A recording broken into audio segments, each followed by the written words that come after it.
Brendan here with another episode of Coach Gee TV. I'm in my car the other day listening to the radio and a commercial comes on by a financial planner. He's talking about investment options and he talks about it this way. He says the stock market is due for a crash. Well, the last couple of days that's in the news big time.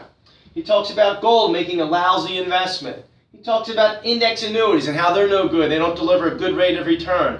He's saying that he has 4 unique investment options for investors to take advantage of. Well, that's all well and good, but the problem is this. It's a little bit misleading, and I'm going to get into why is it misleading. There's 3 critical components that lead to an investor's success. The first one is engineering. How is a portfolio engineered? What goes into the portfolio? What goes out of the portfolio? What percentages of each goes into the portfolio? So again, how the portfolio gets engineered is really key.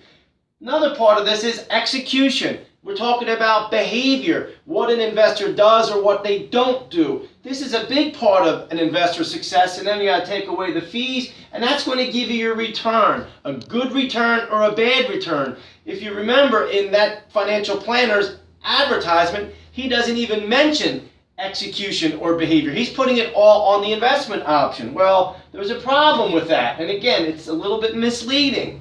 The 30-year annualized rate of return for the S&P 500 on period ending December 2016, the S&P 500 annualized return was 10.16%.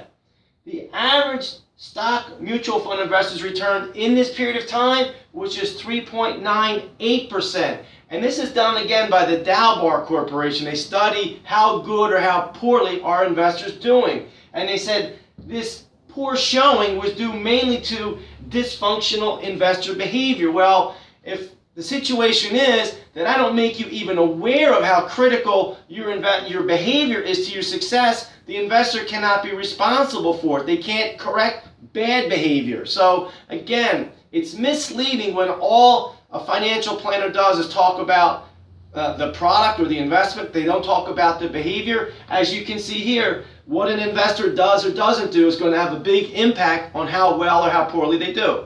Thank you.